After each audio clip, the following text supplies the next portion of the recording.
Muy buenas noches, señores. Bienvenidos a Santo y Seña, donde hoy vamos a abordar una de las facetas más preocupantes de la inseguridad y de la delincuencia. Me refiero a las bandas de narcotraficantes, esas que, según acaba de confesar el director de policía Mario Lallera, de seguir así, dentro de unos años nos van a hacer parecernos a países como El Salvador o Guatemala, donde las pandillas son las que mandan frente a un Estado disminuido y fallido. Pero tengo que decirles que parte de esa realidad ya hoy está presente en nuestro país y es lo que vamos a ver esta noche, donde 2x3 protagonizamos ajustes de cuentas sangrientos, donde en algunas ocasiones las víctimas son inocentes, donde, como van a ver, familias enteras tienen que dejar sus casas con lo opuesto, amenazadas a punta de pistola por los narcos, donde muchas veces hay una policía corrupta o, en el mejor de los casos, claramente ineficiente. Es por eso que hoy, de la mano de nuestro informe central, vamos a adentrarnos en esta realidad con el testimonio del director de policía, Mario Lallera, con las voces de los vecinos de la cuenca de Casaballe, narrando esa realidad con la que tienen que convivir y, por supuesto, que también adentrándonos en los Palomares, zona roja por excelencia. Es por eso que, a partir de este momento, Narcos a Plata y Plomo es nuestro Santo y Seña.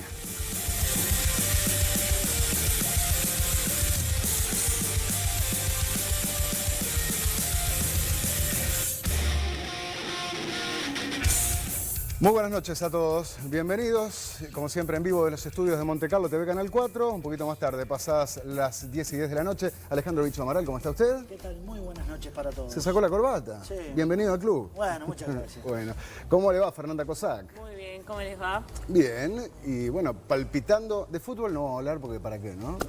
No. Hicimos mucho mérito el fin de semana. Sí, nosotros. Hubo algún progreso que otro por así, pero Sí, eso quedará para después. sí, sí. Hablemos de la Celeste, que es lo que nos une a todos. ¿Cuántos días faltan para el Mundial? 29. Adelantaste, Sí, ¿estás listo? no, lo vi que Te estás decía en preparando. Monte Carlo, decía 29 días. 29 días faltan para el Mundial y ya así, obvio que estamos vibrando. De la lista de jugadores, le voy a hacer una pregunta de fútbol a Fernanda, ya que está empapada del tema futbolístico, ¿no? Sí. Viste que el maestro reservó, ¿no?, una Sí. cantidad de jugadores. Hay 3 que van a quedar afuera. ¿Bien? ¿Cuáles dirías vos que tendrían que ser desechados por el maestro Tavares? ¿No es que ya decidió? Bueno, yo quiero decir que yo estoy con el maestro Tavares, decía lo que decía porque estoy en contra de eso de que haya 3 millones de directores técnicos. O sea, Es una salida elegante, me parece muy lo bien. que él diga, yo apoyo. Está bien, por algo es el técnico, Sí, ¿no? sí. Pero Está tenés bien. de memoria los 26 que Por hiciste. supuesto. No, estaba mirando, hay una encuesta que está haciendo Referee, el observador. Nicolás Lodeiro es el que tiene mayor chance, según la gente, de no ir. Y después hay varios, el Mono Pereira, vamos, el Gastón Ramírez. Hay 3 que no van a ir, pero nosotros vamos a estar a full y con la transmisión especial que va a ser Monte Carlo. Se sabe Ahora, la historia de los mundiales, se la sabe, ha estudiado mucho de la historia de los mundiales. ¿estudiaste la historia de sí. los mundiales? ¿Tenés algún dato para tirarnos que hayas estudiado? Venía en el ómnibus y decía en la pantallita que Portugal, que Portugal es el país que yo estuve de intercambio, por eso me importó. Ah, es verdad, estuviste en Portugal. Su máxima, lo máximo que llegó fue en 1966 al tercer puesto. En el Mundial 66. ¿Quién era la Inglaterra, figura creo. de Portugal? No le preguntes, Era Celso. Fernando, no sé. No sé, te la digo, no la sabés. Fernando. Bueno, ¿quién es la figura de Portugal hoy? Cristiano Ronaldo. Bien, ya está. Aprobó el examen, vamos a ver cuál es la bolilla del miércoles que viene. Bueno, señores, gracias a todos. Sé que hay mucha gente que nos escribe y por lo general mandamos saludos al final, pero la verdad este mensaje lo acabo de ver, llegó al Facebook y es de Esther, que dice: ya compartí la portada del programa invitándolos a todos a no perderse Santo y Seña. Ya sé que vienen 6 personas a casa, mirá vos, para compartirlo. Buen programa, nos dice. Noelia Franco también manda saludos, dice: recién vi la promo, ¿el bicho está mal de la cabeza? Sí, me dijo eso. Sí, bueno, por suerte está entero, con la cabeza en su lugar, porque Por sí, ahora. ¿no? Por ahora. Después. Sí. No, pero lo más jodido fue en los Palomares, donde estuvo, y bueno, ya vamos a compartir ese informe. Pero bueno, antes le quiero contar algo sobre la investigación del miércoles pasado, sobre el terrible caso de la muerte de Luciano, ese chiquito que fue un cumpleaños infantil y cuando su padre lo fue a buscar había muerto y estaba envuelto en un inflable. Como dijimos, bueno, generó mucho ruido a nivel del Poder Judicial, la investigación que compartimos con ustedes el miércoles pasado. Inmediatamente el juez había ordenado, cosa obvia, pero que en un año y pico no se había hecho, y que a la médica forense que analiza el caso, se le facilitara la historia clínica de Luciano, un chico con epilepsia, que estaba sobremedicado cuando se hizo su autopsia y los análisis una vez fallecido. Bueno, recién ahora la forense, para llegar a una conclusión más contundente, se hizo de la historia clínica de Luciano y veremos si en los próximos días hay alguna conclusión más firme, más allá de que hasta ahora tanto ella como Guido Berro, un reconocido profesional, decían que la causa de la muerte de Luciano no fue la asfixia mecánica por un inflable, sino precisamente la sobremedicación que tenía a causa de la epilepsia. Así que veremos si en los próximos días hay novedades cuando hay un pedido de procesamiento, recuerden, de la fiscal Gabriela Fossati sobre 5 personas. El dueño del salón, el hermano, una animadora y los padres del chiquito que cumplía años que habían alquilado el salón. Yo me atrevo a decir, por todo lo que hemos visto y por el expediente, ¿no?, que me estudié de punta a punta, pero por sentido común, que difícilmente el juez vaya a procesar a los padres que alquilaron el salón. Suena bastante loco, bastante descabellado. Luego, encubrimiento para el hermano del salón, no sé cómo se puede probar. De hecho, se lo decía a la propia fiscal. Él bajó unas filmaciones y después las aportó a la justicia cuando se lo pidió. ¿Dónde está el delito de encubrimiento? Es verdad que después podés entrar en el criterio válido de la justicia y decir, bueno, pero acá te dieron un chiquilín y vos entregaste un cadáver. Entonces el dueño del salón tiene una responsabilidad, ya lo hemos hablado bastante. Es un tema muy delicado y habrá que ver qué falla el juez, lo mismo en el caso de la animadora. Pero lo vamos a seguir de cerca, por supuesto, ¿no? Y bueno, y ahora nos vamos metiendo en la coyuntura. Y ya vamos a estar con nuestro informe sobre narcos a plata y plomo, pero justamente en momentos en que el tema de los narcos y el tema de la inseguridad está en el tapete, con la tormenta política que se generó después de las explosivas declaraciones de Mario Layera, el director de policía. Pablo, buenas noches. Buenas noches. Sí, y va a seguir, porque lo de Layera fue el arranque de esto, donde alguien de adentro del gobierno sale públicamente a presentar una realidad que ya estaba planteada en el ambiente político. Sí, espera, ¿estaba planteado en el ambiente político? Estaba planteado en el ambiente político, no desde el cerno del gobierno, claro, que ahora lo hace público. Claro, porque lo fuerte de lo de Layera es que él reconoce públicamente, que eso es lo que por primera vez hace un jerarca público, de que no se están haciendo las cosas que se tienen que hacer. Exactamente, y no va a ser el único, más adelante vamos a estar contando, porque la problemática de la seguridad va a llegar al gobierno de distintos ministros.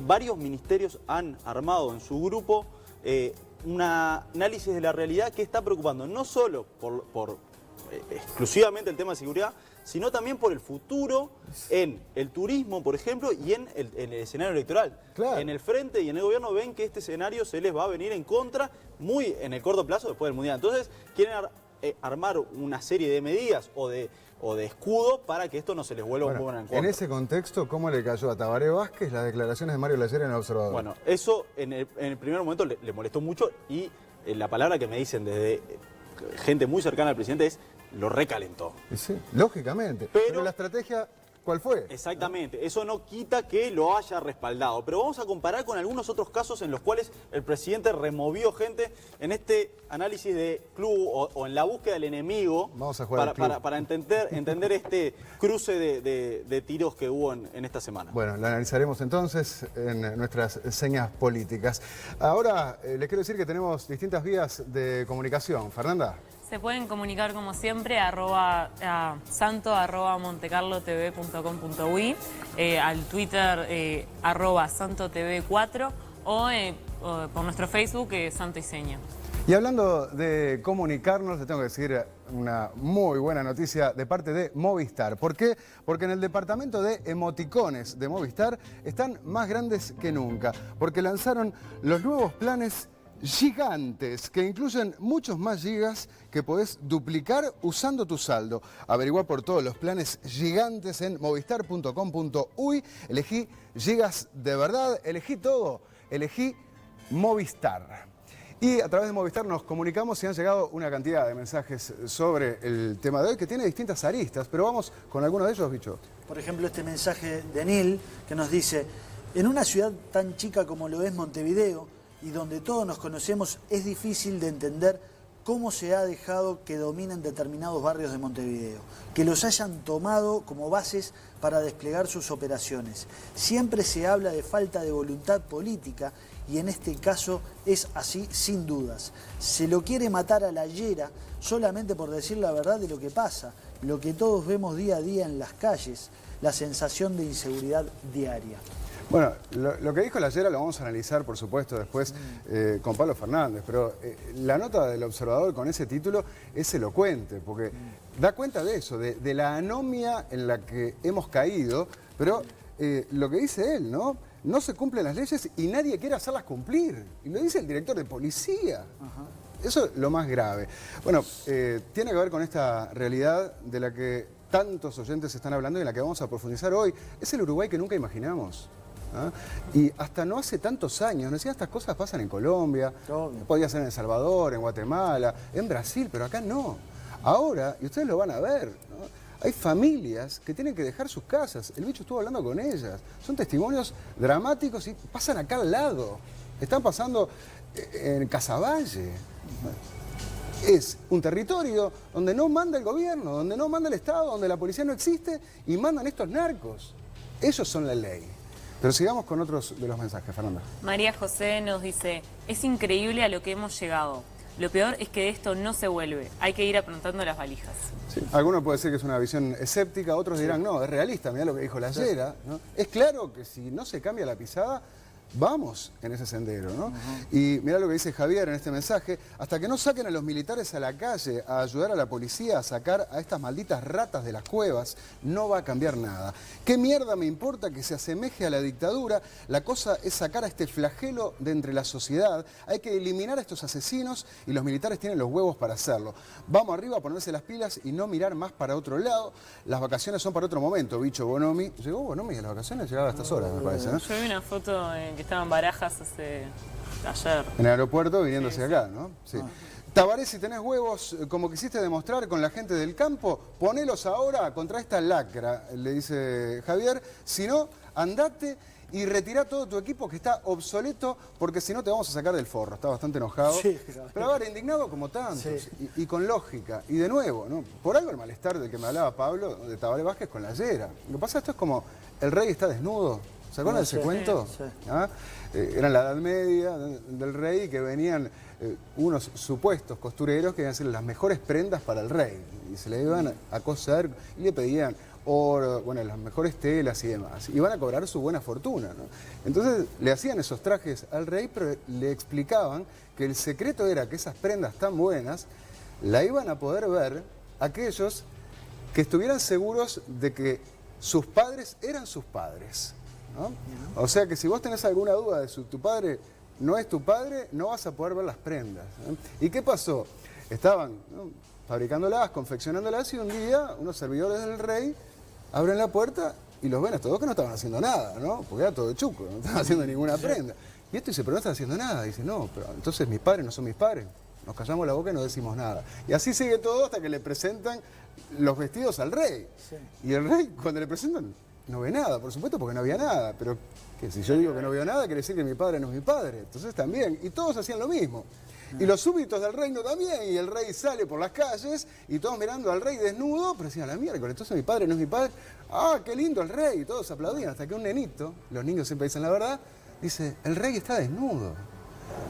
Y ahí todos caen en la cuenta de que sí, efectivamente, el rey está desnudo y lo pueden decir, ¿no? Pero ¿a qué viene todo esto? La Llera está diciendo, el rey está desnudo, todos sabemos, y en el gobierno sabían esto también.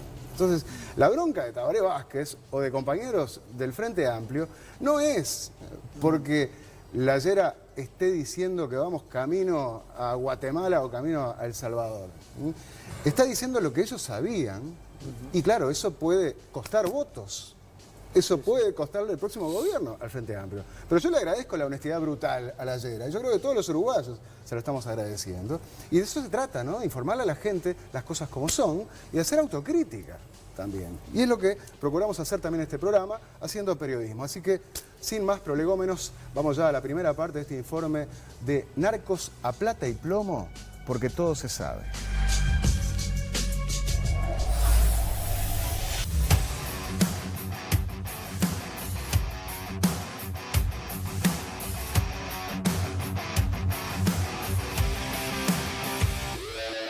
La droga está esparcida por toda la sociedad los narcos son cada vez más violentos y hasta los códigos están rotos. Por eso, miles de personas que viven en barrios muy humildes sufren a diario la violencia de sus vecinos criminales.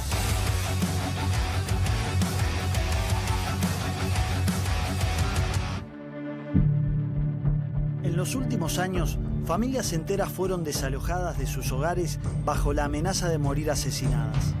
Es el caso de Jessica, que hacía poco más de un año estaba instalada en una precaria vivienda del barrio Yauri, uno de los tantos que conforman la cuenca de Casaballe.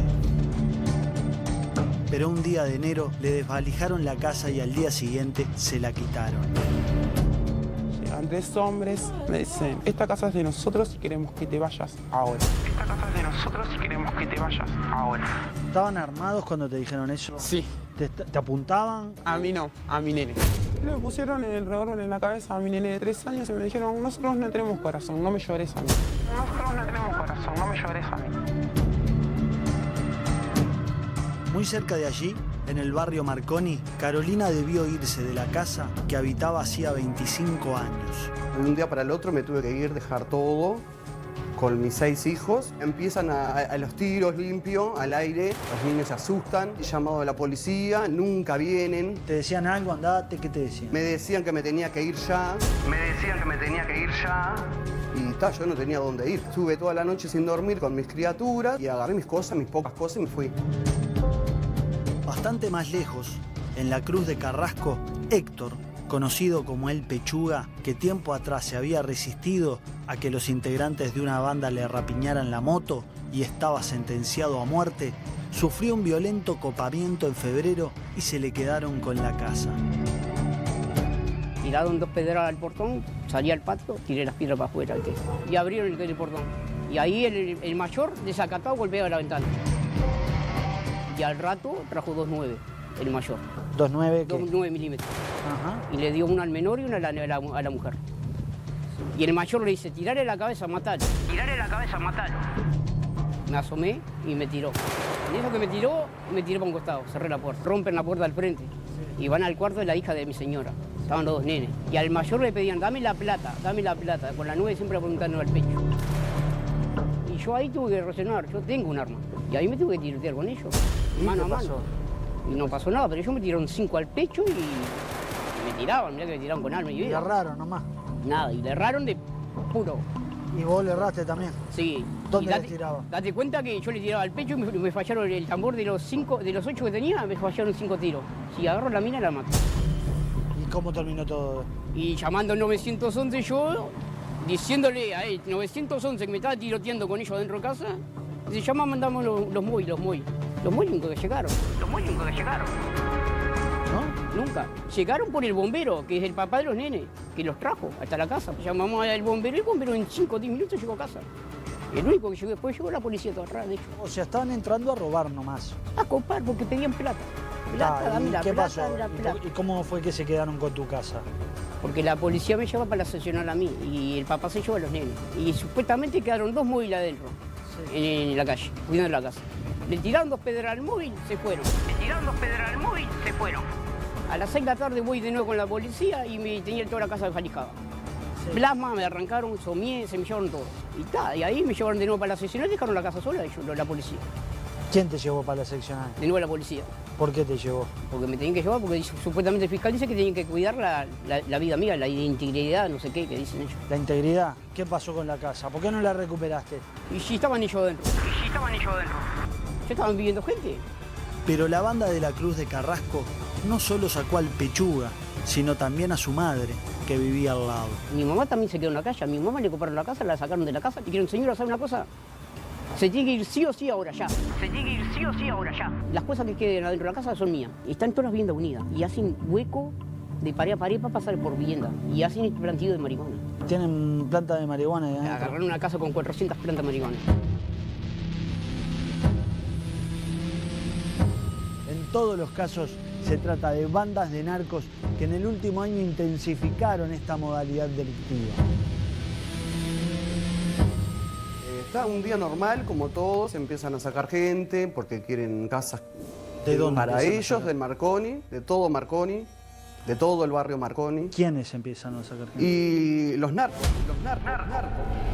Hay conductas que en principio permanecen ocultas en la medida de que son muy aisladas o son muy poco reiteradas en el tiempo y en las zonas y de repente se convierte en una modalidad, como le llamamos nosotros, porque hay una reiteración de esa conducta y una forma de obtener beneficios criminales, económicos, ¿no? Por supuesto.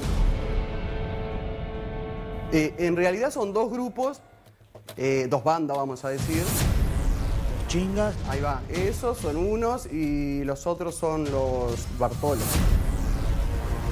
Las dos empezaron a sacar gente.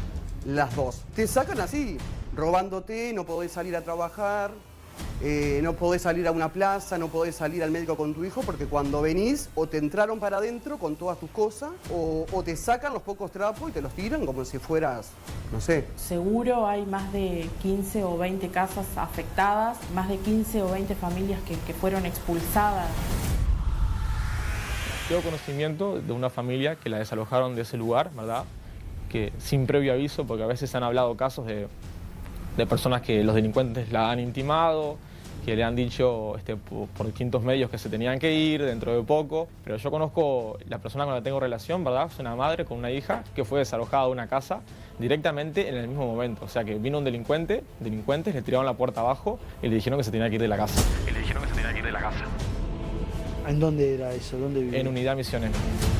Y en el barrio Gorro también se registraron desalojos, como cuenta este concejal. Al tipo lo sacaron, le prendieron fuego la casa todo, y después que él se fue porque no quiso más nada. Sí. Le ocuparon la casa. Ajá. ¿Y la casa dónde está? ¿Cuál es la casa? Una casa que está detrás de esas. A ver. Además de perder sus casas, las víctimas y sus familiares quedan con duras secuelas psicológicas. ¿Pero vos llorabas? ¿Qué les decías? Sí, obvio, ¿Qué les de decías? la bronca y de la impotencia, ¿no? ¿Qué les decías? Que no tenía a dónde irme, que no me podían echar y que no me apuntaran al niño y me dijeron, nosotros no tenemos corazón, no me llores y bueno, nosotros queremos la casa vacía. ¿Y el niño qué hacía en ese momento? ¿No tenía conciencia o lloraba? No lloró, quedó como... ¿Choqueado? Sí, está bastante tranquilo, pero me ha dicho, acá no nos van a poner un revólver en la cabeza, porque a mí un señor me puso un revólver en la cabeza y estaba jugando y le digo que no sé, que era una persona que estaba enojada. Y 2 por 3 me pregunta cuándo va a volver a la casa de él, que tiene sus juguetes y sus cosas. Digo, ¿qué le decís? Que ya no tiene más casa. Entonces a veces me dice, mamá, pero esta casa nos van a robar también. ¿Eran mayores de edad? ¿Eran grandes? ¿Eran chicos? Yo creo que uno era mayor de edad. Nosotros no sé si llegaban a mayor de edad o no. Nos dejaron sola con la ropa que teníamos puesta. ¿Y con cuántos niños? Con 3 niños. ¿Es un barrio peligroso para vivir? Más allá de lo que te poseyó fundamentalmente. Sí. ¿Por qué? Es un barrio. Y porque te podías comer cualquier bala perdida. Yo creo que si me ofrecen una casa muy lujosa igual en el Nuevo Yauri, no. ¿No volvés? No. Al barrio Yauri no volvés. No vuelvo, no lo piso. Ni aunque me paguen. Por su parte, el Pechuga tiene bien identificados a los delincuentes de su barrio. ¿Pero que son bandas? ¿Que son Una banda, sí. de narcos o de...? No, ahí es mezclado. Hay un narco que está preso ahora, por eso. Que es una banda Sí, que hace muchos años que está en la Cruz de Sí, Carrasco. están haciendo maldades, eran menores, empezaron de chiquito para arriba, son todos mayores ahora. ¿Y quién está viviendo? ¿Qué gente vive ahí? Ahí están hay un par de menores, que los menores los conozco por el apellido, pero... ¿Y por qué la policía no lo saca? Y andás a ver, porque dice la policía que ellos no pueden actuar porque no tienen respaldo. Porque dice la policía que ellos no pueden actuar porque no tienen respaldo porque el barrio es peligroso. No están mal. Y yo me fui para casa de mi hermana. ¿Y después no pudiste volver nunca más? No, hasta ahora. Y no tengo casa. Están viviendo, hay gente, la están vendiendo 600.000 pesos la casa mía. ¿Cómo te enteraste? Porque está en el OLX. ¿Y quién se quedó con tu casa? ¿Que un delincuente, varios? Uno de ellos, sí, pero mandado por los otros mayores. Ese igual es mayor, no es menor. Ellos tienen boca, sí. Tienen arreglo con la policía porque yo los he visto. Que la policía para ahí y ellos les dan la plata. Entonces yo me cansé de llamar a la policía para que venga porque no podía salir de adentro de mi casa con los niños menores. Y ellos nunca fueron. Nunca fueron hasta ahora a la policía. Quiere decir que algo hay. ¿Y por el barrio has pasado de vuelta? No, ni loca. Ni en peda paso por ahí. ¿A cuánta gente han sacado? Y han sacado varias familias, varias. Que yo conozco, porque yo también tengo otros familiares que han sacado de ahí, no soy la única.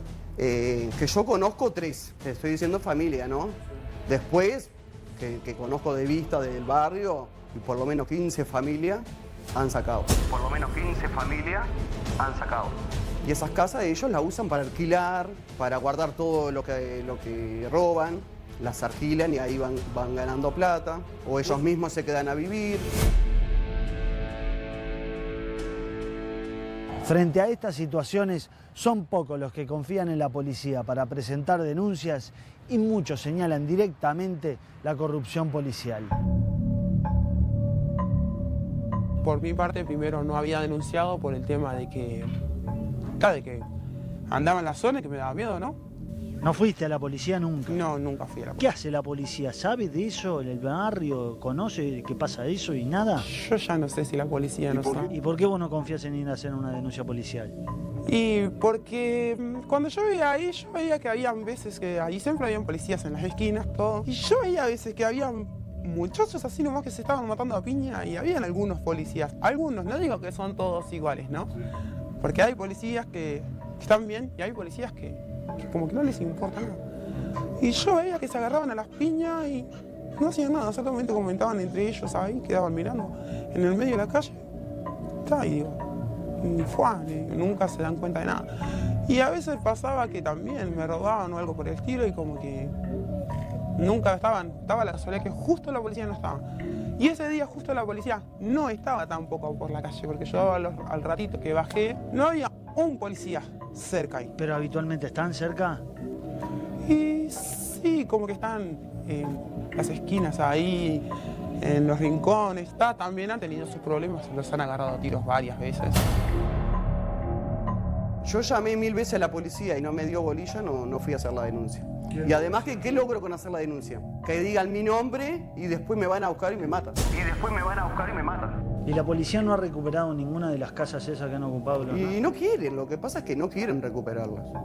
Porque si no ya hubieran hecho algo. Ahí la policía no desbarata esa banda no porque tenga miedo, sino porque... No, yo creo que no tiene miedo. Le conviene la plata. Porque yo he visto más de una vez y nunca fui a hablar a ningún lado ni a decir nada porque no me interesa. Y no todas las personas saben qué hacer o dónde denunciar y muchas veces sienten miedo también de hacer la denuncia. Porque en definitiva lo que los vecinos dicen es que más tarde o más temprano en el barrio todo se sabe, todo llega y tienen realmente miedo de enfrentarse a lo que está pasando. Yo me atrevo a decirte que hay una corrupción muy grande policial. Si bien no hay nada comprobado, uno a nivel de vecinos se habla, ¿verdad? Los vecinos no quieren denunciar, tienen miedo de denunciar porque saben que a veces van a la comisaría a denunciar y de algún lado u otro el delincuente o la banda se entera de que vos lo denunciaste. Entonces, ¿cómo va a querer denunciar la gente? ¿Qué seguridad le dan a la persona? ¿Que después te peguen un tiro ahí? Hay algo muy importante que está pasando, que la gente no siente seguridad en la policía. Ahí enfrente de la Plaza Caballalle pusieron una comisaría, pero ¿qué mejoró? ¿No mejoró? ¿No cambió? Por supuesto que no. O sea, las bandas siguen azotando el barrio y la gente tiene miedo de hacer una denuncia. ¿Qué se hacen? Denuncias que son por delitos menores. Yo también me relaciono con personas que son policías, que trabajan dentro de la cárcel, personas que trabajan en la Guardia Republicana, a nivel de jefatura, y realmente te saben decir que el problema también hay muchas en la policía, ¿verdad? Que dentro de lo que es la policía como institución, las comisarías como institución, ¿verdad? Las unidades zonales como constitución, realmente hay problemas de corrupción muy grandes.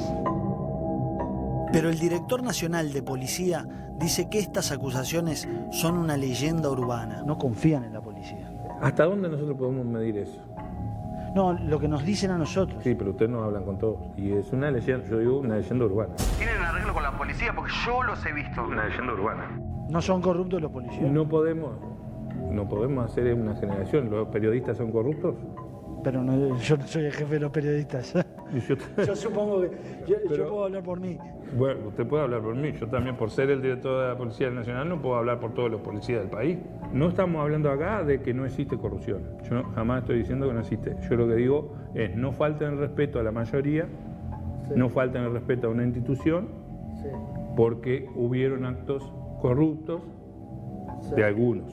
Si usted me trae un caso, o cualquier ciudadano trae un caso en donde tiene las pruebas concretas de hechos de corrupción policial, bueno, tenemos una cantidad de policías procesados, tenemos una dirección de asuntos internos que trabaja independientemente de todo, tenemos un 0800 5000 para que usted pueda aportar información anónima de hechos de corrupción. Existe o se ha establecido por parte de las autoridades un gran sistema de control. Entonces, es decir, en este momento yo puedo ubicar policías en donde estuvieron trabajando. Usted me dice, mire, en tal lugar ayer hubo esto, sucedió esto con unos policías. Para mí ahora es fácil ubicar si hubo policía en ese lugar. Tengo sistemas de controles, ¿tá?, que me permiten hacer investigaciones contra policías que antes no existían. Entonces, ¿tienen garantías esas víctimas de hacer la denuncia ante las policías, de las comisarías que están enfrente de esos barrios? Tienen todas las garantías, pero lo que nosotros decimos es que si dudan de la policía, hay otras formas de denunciar. Para mí eso es algo trillado de decir, no, yo no denuncio porque no tengo confianza en la policía. Bueno, vaya a la fiscalía.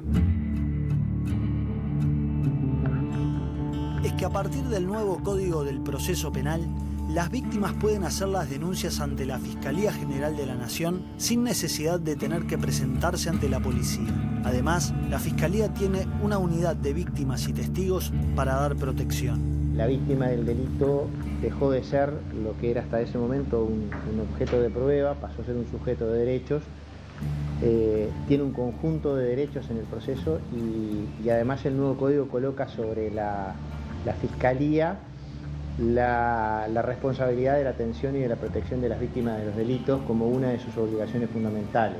Y por supuesto, a través de ellos nos dan a nosotros, generalmente termina la policía custodiando a esas personas. Pero además de la protección, las víctimas esperan soluciones de vivienda que generalmente el Estado no puede dar. En el MIDES, yo tengo la tarjeta de MIDES, no voy a decir una cosa por otra, que me ayuda mucho, pero no, no fui a pedir que me regalen una vivienda, obvio, nadie regala nada. Fui a decir si me podían dar un lugar para poderlo pagar en cómodas cuotas. No, eso no hay, viviendas tampoco, y el Ministerio de Vivienda tampoco, y está nada. En realidad no me dijeron nada, no me dieron ninguna solución. Y las medidas de protección van en proporción al riesgo y tienen todo un proceso donde el realojo yo le diría que es la última etapa y reservado a casos excepcionales que sí, así lo ameritan. No significa esto que el realojo vaya a ser como una especie de política pública para todos los casos. ¿Tampoco te vas a ir a un refugio del MIDES? Y no, a un refugio sería lo último. Fui a MIDES a pedir una ayuda, les expliqué que no había hecho la denuncia y la señora que me atendió me dijo que estaba bien que no haya hecho la denuncia, que porque eso eran narcos y que quieren demostrar su poder ante la policía. Me dijeron que iban a ver cómo podían resolucionar y quedé esperando, pasó una semana.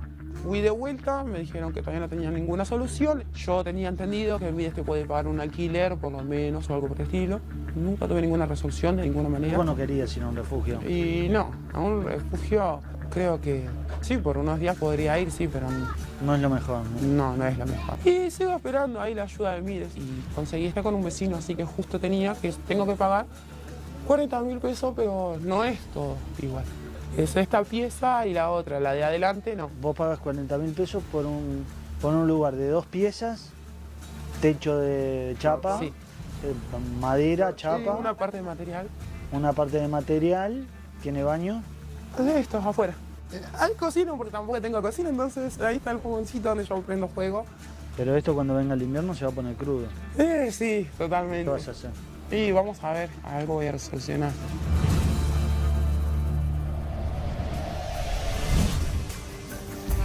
El testimonio de Jessica ya esta noche debe estar bastante crudo para ella y para tantos.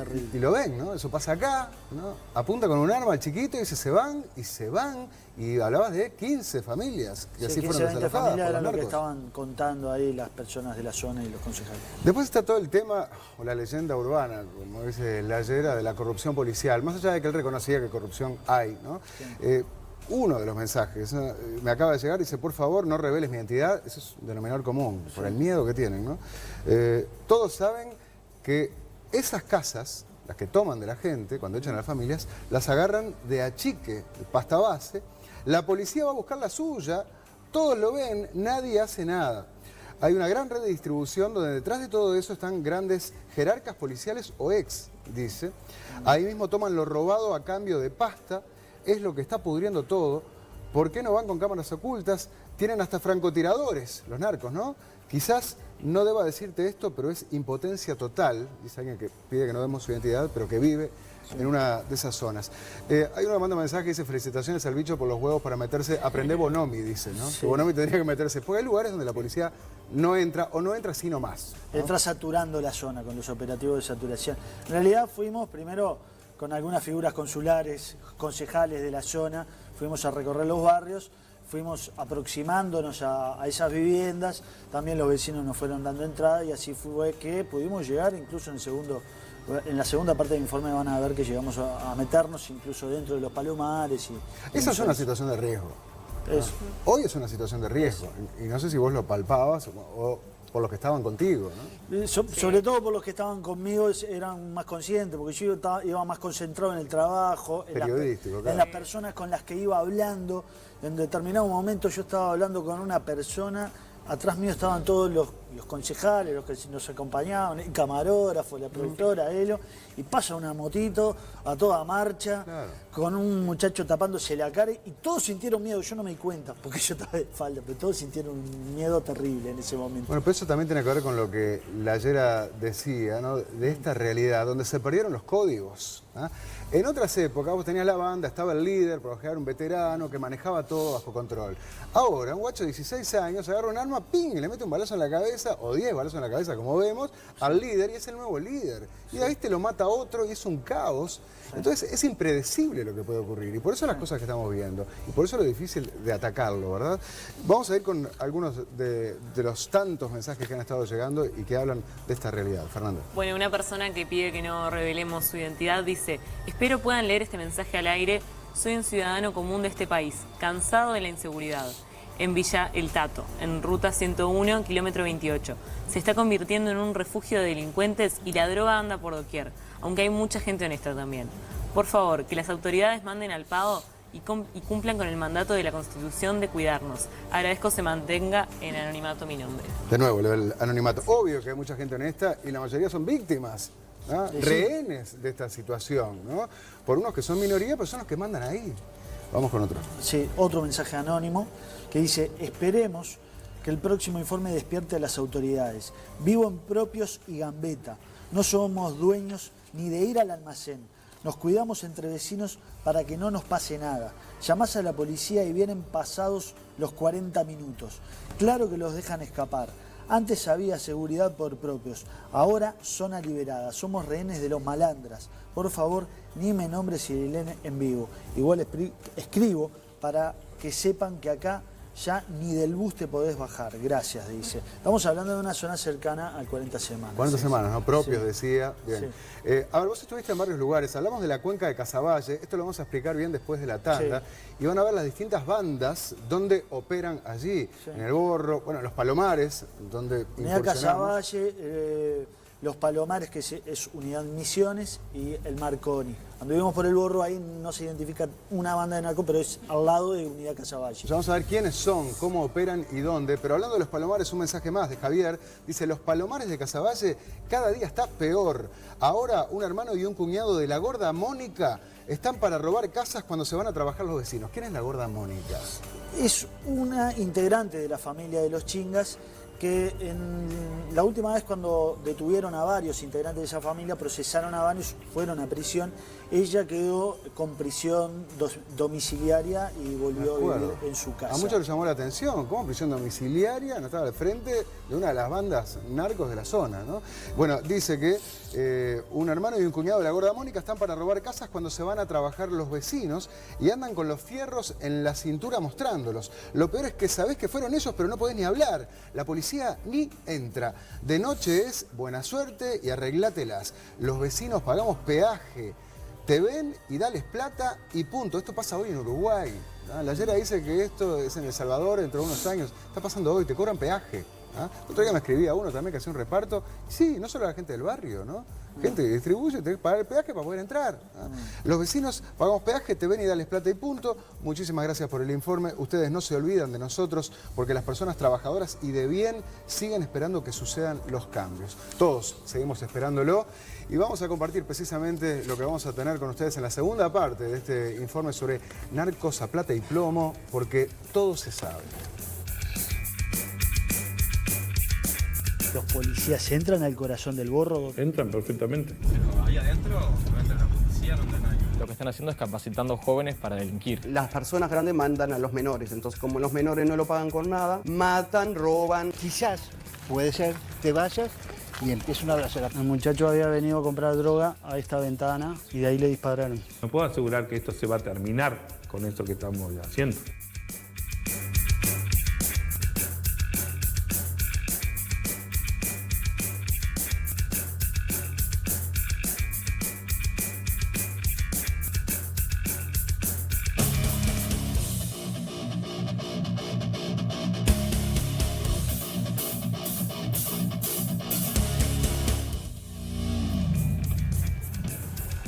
Seguimos con más Santo y Seña en vivo, pasadas las 11 menos 5 de la noche. Les quiero decir que si están buscando una clínica odontológica privada, les contamos que brackets.com.uy es la clínica líder con más de 12.000 pacientes atendidos y realizan todos los trabajos odontológicos. Arreglo de caries, limpieza de sarro, extracciones, prótesis y si te vas a colocar los brackets, no dudes en hacerlo con Clínica Dental Brackets. Y presta atención, porque te los colocan en el día.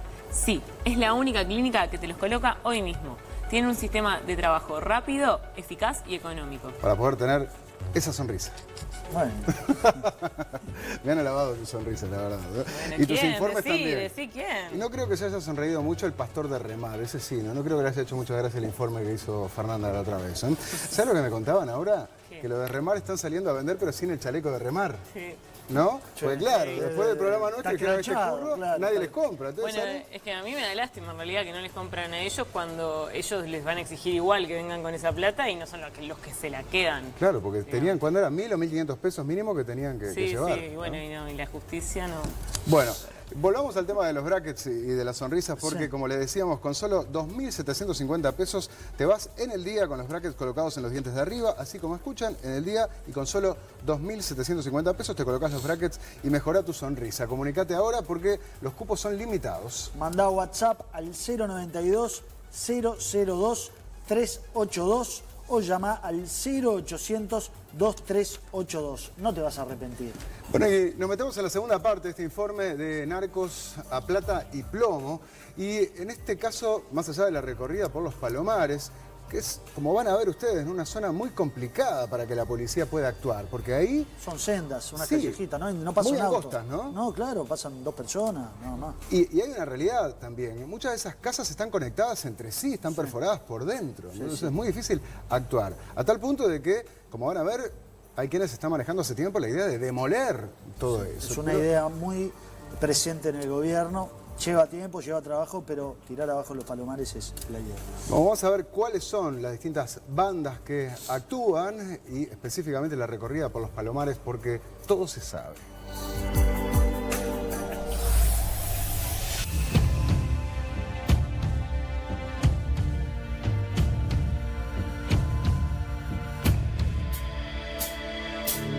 En Uruguay, la guerra entre narcos ha llevado a una escalada de violencia con numerosas muertes. Aquí, en la cuenca de Casaballe, diferentes organizaciones se disputan el territorio. Según las investigaciones policiales y los testimonios de los vecinos, la banda de los Chingas opera en Unidad Misiones, conocida como Los Palomares. En Unidad Casaballe se ubica la banda de los Camalas y la banda de los Bartolos es del barrio Marconi. Y acá estamos entre Unidad Misiones, los famosos Palomares que están ahí. Y Unidad Casaballe para allá. Y Unidad Casaballe, que es más grande. Sí. Unidad Casaballe es más grande. Es más grande que Unidad Misiones.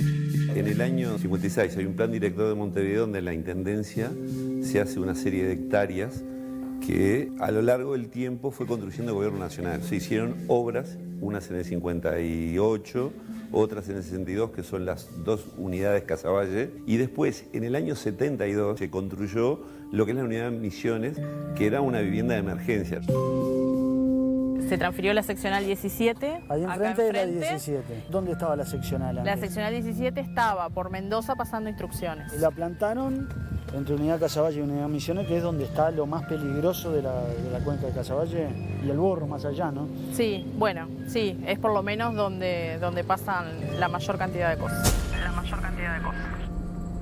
Las autoridades tienen muchas dificultades para investigar, pero lo cierto es que todas las actividades criminales se han desarrollado a pocos metros de la seccional policial de Casaballe, ubicada a menos de una cuadra de Los Palomares. Acá estás en Gustavo Volpe y el pasaje 322, que es bastante conocido. Está, y ahí nos internamos hacia Unidad Misiones. A Unidad Misiones. Vamos.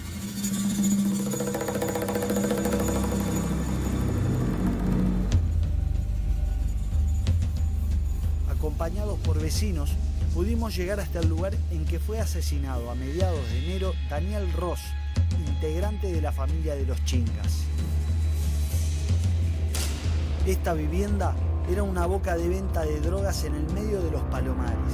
El muchacho había venido a comprar droga a esta ventana, a pedir droga, y de ahí le dispararon. Y después prendieron fuego, todo esto para borrar evidencias.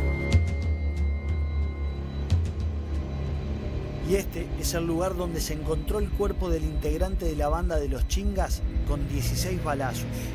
Ese crimen derivó en que 2 meses después, en un intento por tomar represalias contra una testigo, un niño fue herido por una bala perdida frente a una escuela de Casaballe. Franco tiene 12 años, estaba con un primo, se dirigía hacia lo que es la plaza de Casaballe y de pronto una mujer que también estaba en la zona fue atacada por 2 hombres, le dispararon, la bala dio en el niño de 12 años que nada tenía que ver con la mujer. Las autoridades aún trabajan para reunir pruebas contra quien está señalado por el crimen, pero aun cuando logran enviar a prisión a los narcos, se encuentran con la dificultad de que siguen dando órdenes desde las cárceles. No estamos cortando el nexo porque una persona esté recluida. Si se introducen sustancias, todos sabemos, se introducen sustancias, se introducen materiales a las cárceles de forma clandestina, de diferente manera. Eso hace que se mantenga. Y si no, también el régimen de visitas. Imparten órdenes. Claro. ¿La policía no puede hacer nada para impedir eso? Impedirlo no.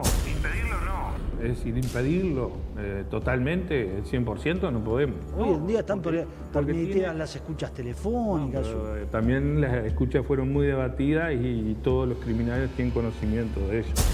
Una queja constante es que las autoridades no logran capturar a los delincuentes pese a que se han desplegado numerosos operativos de saturación en la zona. El operativo de saturación en el momento obviamente algún resultado da porque por algo se incautan la cantidad de armas que se incautan, en algunas oportunidades droga y han habido detenidos. Ahora, el problema es lo efímero del operativo. La policía no dice todo lo que está buscando con un operativo de ese tipo. El primer resultado que obtenemos es lo que se dice inteligencia o información. La información puede decir, como se habla en la prensa, los chingas o los camales. Pero a veces no son ni chingas ni camales. ¿Quiénes son? ¿Quiénes son cuando yo tengo que llevar ante un documento oficial, ante un fiscal? Tengo que tener la mayoría de cantidad de datos identificatorios de eso. Hacen, viste, operativos que pasan en la tele, pero nunca agarran a nadie, nunca llevan a nadie o llevan. Yo he visto que han llevado los narcos grandes y después al otro día, al rato están en la casa. ¿Por qué están en la casa si le encuentran no sé cuánta droga, no sé cuántas armas? ¿Y por qué los dejan libre de vuelta? Porque tienen acomodo. Con la policía, con el juez, con todos. El vecino que los tiene identificados correctamente dice, wow, los llevaron, pero ahora están de vuelta. Bueno, el hecho es que evidentemente la colección de pruebas, la colección de información a veces es más fácil. La colección de pruebas es la más difícil. Y en la Jefatura de Policía de Montevideo tenemos una dirección que se llama Dirección de Información Táctica, que se dedica al estudio de los grupos criminales y a hacer información de quién son los que están mandando en cada barrio. qué grupos son los que están dominando, que surge. No puedo asegurar que esto se va a terminar con esto que estamos haciendo. Las personas grandes mandan a los menores, entonces como los menores no lo pagan con nada, matan, roban y hacen y deshacen como quieren. Los que son más jóvenes y suplantan a los narcos que caen presos, vienen con más violencia. Sí. Los niños andan armados. Los niños de 10 años son como de 18. No por la edad, sino por la mente, por todo lo que hacen. La idea nuestra es contener. Que no se alcancen determinados niveles de organización criminal que sustituyan al Estado. Lo cierto es que la inseguridad ha crecido en todo Casaballe. Un muchacho que iba en moto lo balearon acá. Que también era la misma banda, una banda contra la otra. El ambiente, la atmósfera que genera esas bandas dentro del barrio potencian los delincuentes de menor porte que están viviendo en el lugar. En la otra cuadra es la feria. Un feriante de 35 años que venía acá a esta feria, lo balearon. ¿Es frecuente escuchar tiroteos? Los vecinos dicen que sí, que el sonido de los tiros es un sonido habitual. Está tranquilo ahora, no sentiste ni un balazo. Sí.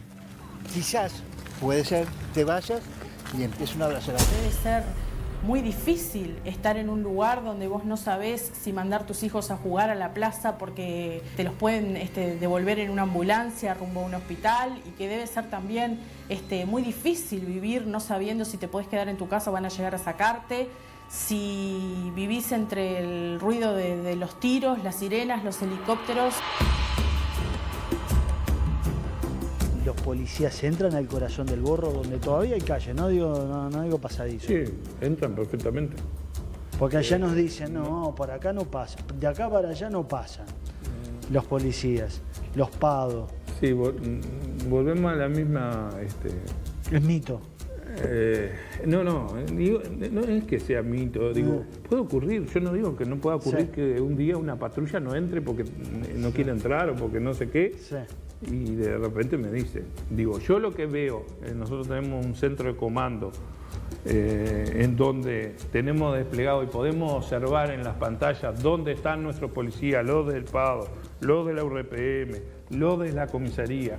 Lo podemos ver todo en una pantalla. Tenemos oficiales, analistas que están mirando en tiempo real el despliegue nuestro. Acá estamos viendo todo el despliegue de Montevideo, del área Montevideo. ¿Despliegue de qué? Despliegue de los móviles y de los policías que están haciendo tareas a pie tierra. Veo patrulleros, veo motos. Eso es un móvil de una comisaría. Según los colores es la unidad que está realizando el despliegue. Ya la gente se mira de pesada, empiezan a relajar, ¿viste? Filmando y se empiezan a relajar. ¿Esto es Borro? Este es el barrio Borro. ¿Me puedo meter para allá? A la izquierda. ¿Acá no entra la policía? Acá viene muy poco la policía.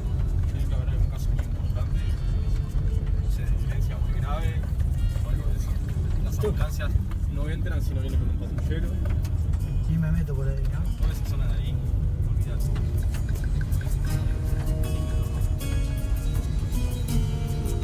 Esa es la peor zona. La gente acá porque está acostumbrada a sacar del barrio, pero ahí adentro no entra la policía, no entra nadie. Corazón del Borro.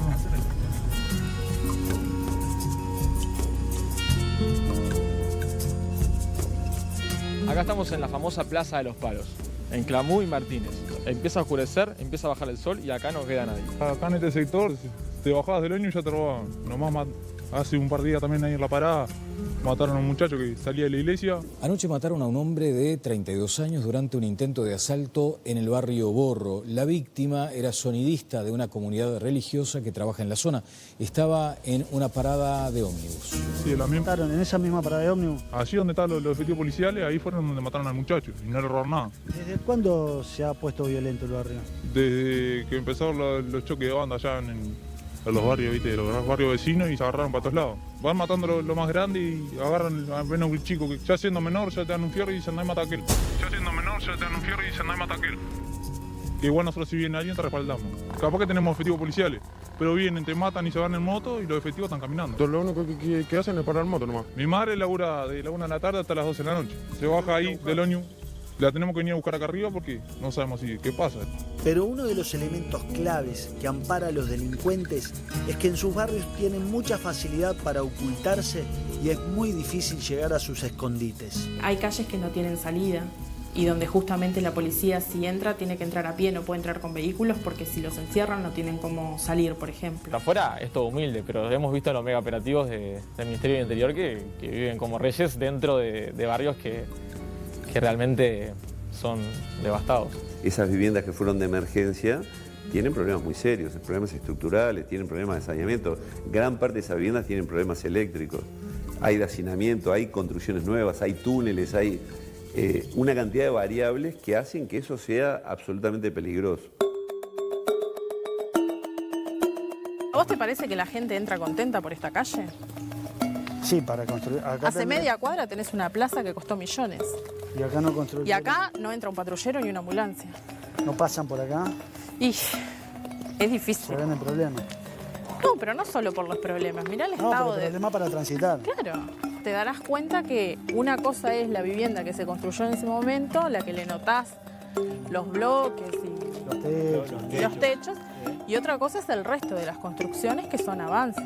En gran parte de estos territorios hay una suerte de feudalización donde los que mandan de hecho son los cabecillas de las bandas de los chingas, los camalas y los bartolos. Los vecinos cuentan que sí, que esas bandas están en el barrio, que se enfrentan, que hay una lucha de poder justamente por territorios. Son un núcleo familiar, pero que abarcan a veces más personas.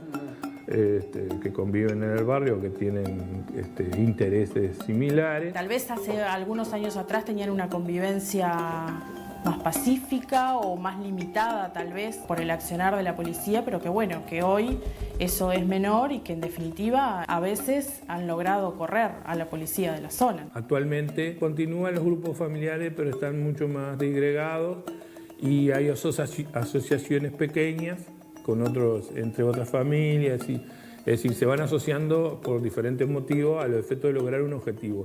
Y el nexo o el lazo de conexión no es muy fuerte, por lo tanto es difícil, es decir, hay una dinámica continua de cambios. Los chingas, los camalas, los bartolos están ahí operando, ¿son esas las bandas más fuertes de Unidad Casaballe? En este momento no son las más fuertes, porque debido a la intervención nuestra se redujo muchísimo, muchos fueron a prisión, otros en el enfrentamiento resultaron muertos. Eso que está todo en la cárcel es un mito, que los grandes narcos ya cayeron es un mito, porque la verdad que lo que pasó en ese barrio fue que se potencializaron delincuentes y se han generado bandas realmente poderosas. Van variando los líderes.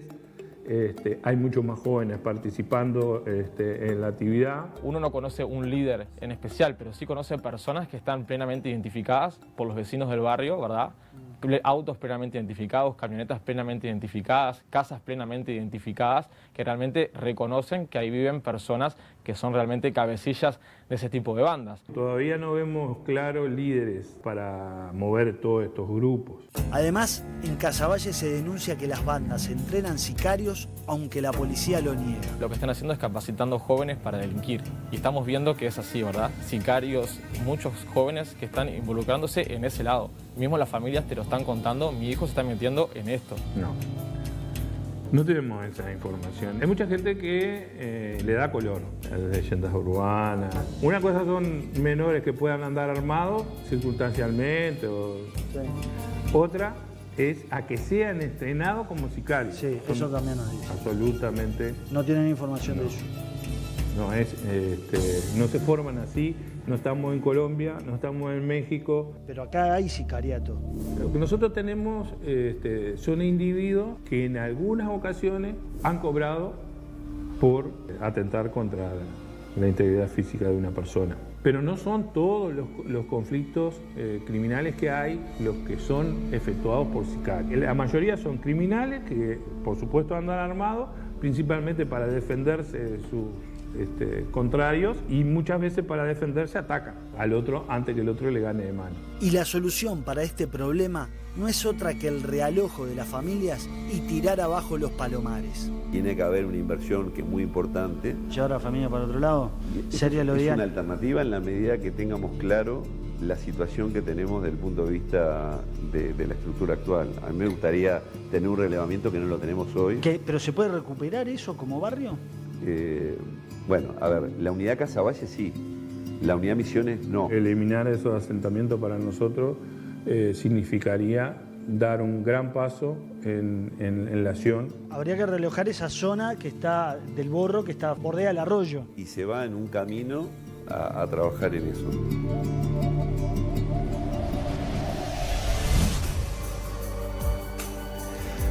Esta es la realidad de los Palomares, de la cuenca de Casaballe, y como vamos a ver también de otras localidades en el interior del país. Los narcos mandan. Los mensajes de la gente son apabullantes, pero este dice, muy salado el santo y seña de hoy, escalofrío me da ver la realidad de esas personas. No se puede negar lo que estamos viviendo, basta de mirar para el costado.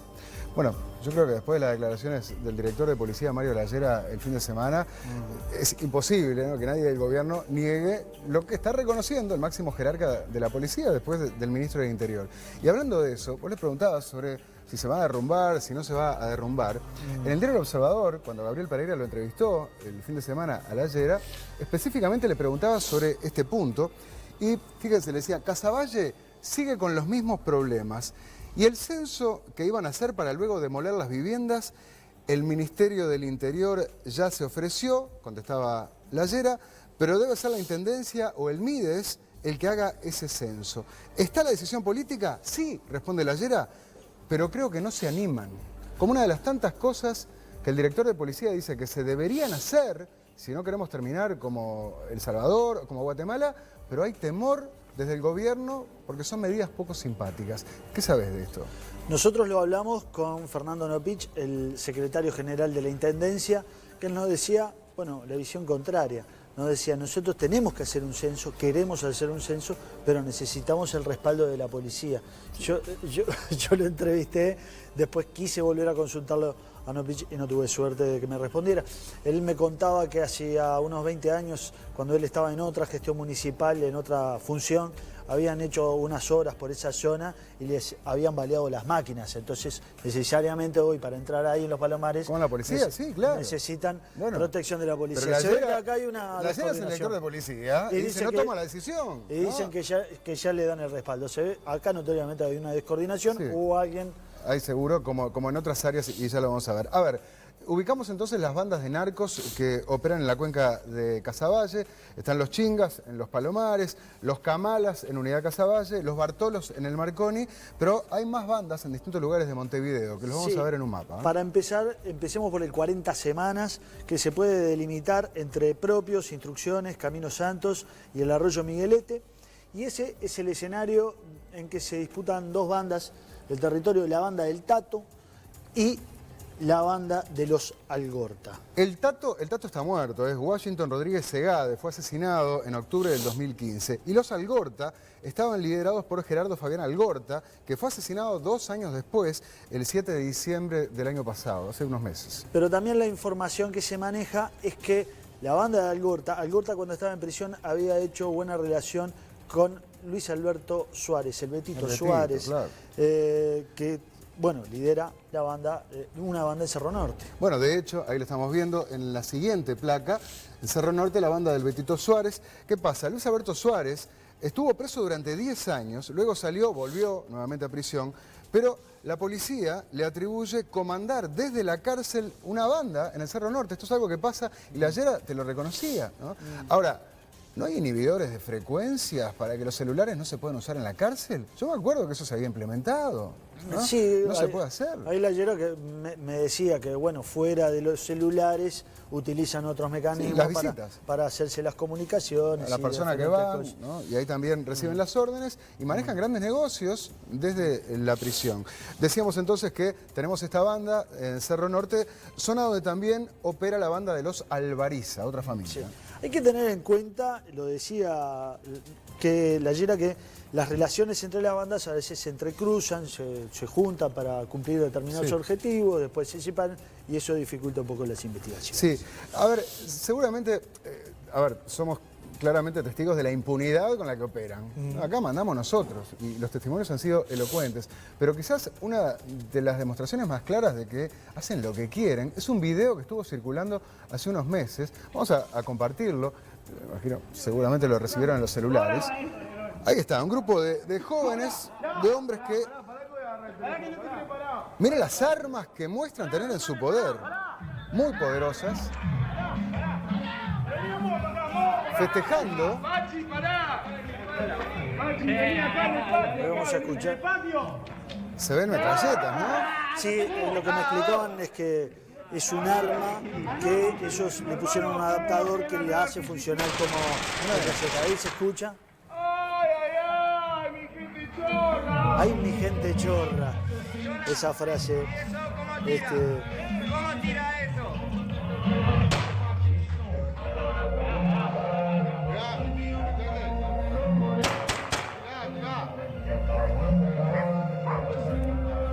En un principio se había dicho que este video mostraba a la banda del Tato celebrando la muerte de Algorta. Después nosotros lo que pudimos averiguar es que eso no es así, o por lo menos no está probado que sea así, que en realidad respondía a otra situación que todavía que está por aclararse. Hemos hablado de las principales bandas, pero tampoco está claro cuántas son las bandas de narcos que operan en Montevideo. No, claro, es lo que decíamos, que nos decía la Yera, que se entrecruza las relaciones.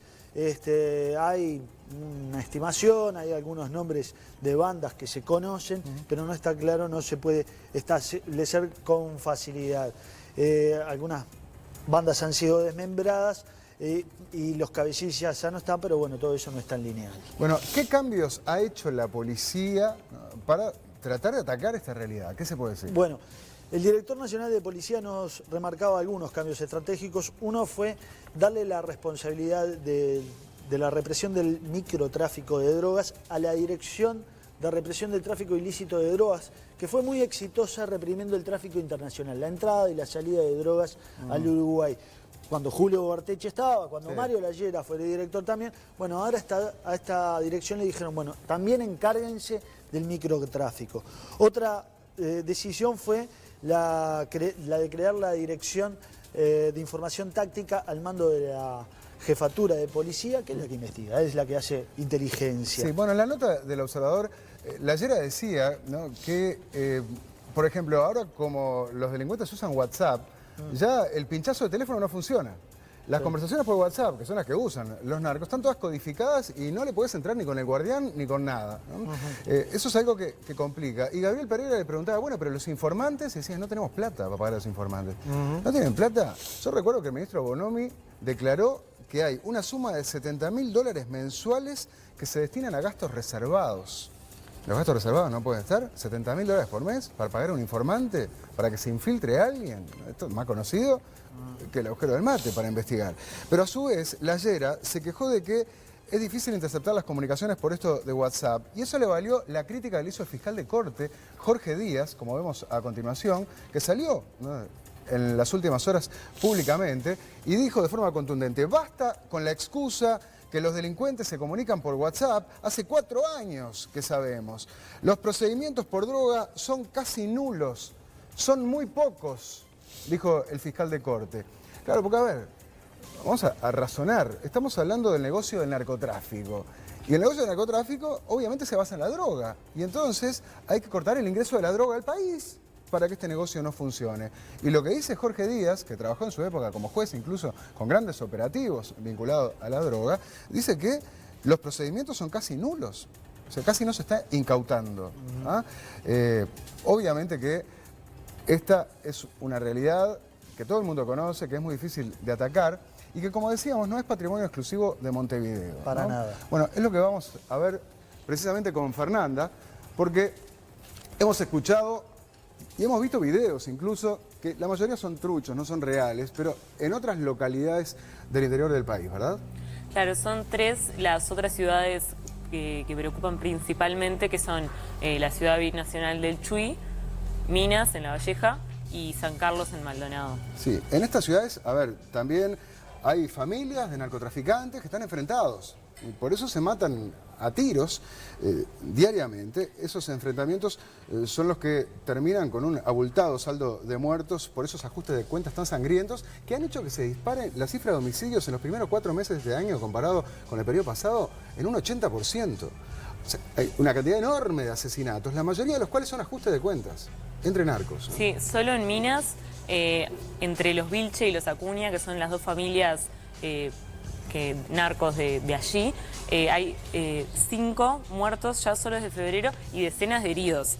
Los Vilche y los Acuña. Los Acuña, son los de Minas. Y se sospecha que ellos tienen relación con los del Chuy, porque se habla de una ruta que haría la droga que entra por la frontera, pasa por estas ciudades con el objetivo de llegar a Montevideo. Se vende en el camino, pero que la mayor parte llega a Montevideo. Y bueno, se sospecha justamente que estos Vilche y Acuña tienen relación con los narcos del Chuy.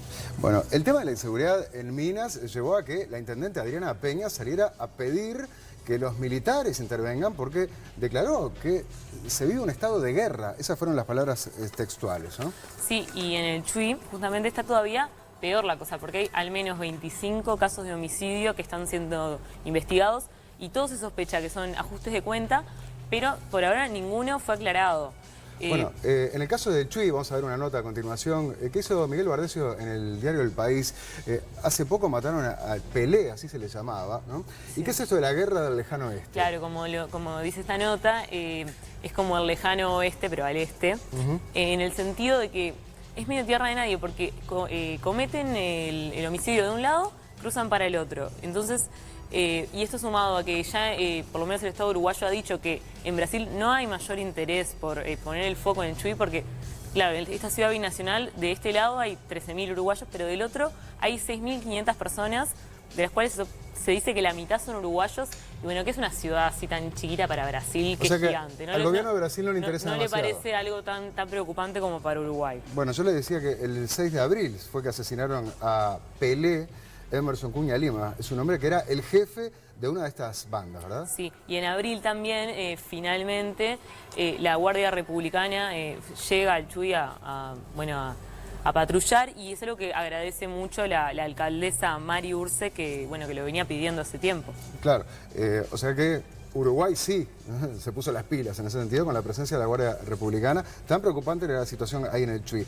Después de lo que Mario Layera le decía al bicho, ¿no? La droga entra y entra como el agua, y si se choca con un dique, y bueno, se va a mover para otro lado, le va a buscar la vuelta para ingresar por algún lugar, ¿no? Sí, lo que dijo Layera, lo que le dijo al bicho, es que hace un tiempo la droga pasaba por Rivera. Bueno, que ellos hicieron un foco muy fuerte ahí, trabajaron mucho ahí, y se corrió. Bueno, y ahora pasa por el Chuy, bueno, que hoy el foco es ahí, mañana puede ser otro. Bueno, ¿y qué pasa en San Carlos? Porque es otro de los lugares de los que hablamos en el interior del país. En San Carlos, el jefe de policía de Maldonado, Heróde Ruiz, le dijo al semanario Brecha que no tiene relación en realidad lo de San Carlos con lo de Minas y el Chuy. Pero el observador informó, por otro lado, que una fuente que trabajaba en estas investigaciones dijo que sí, que había vínculos que se podían atar.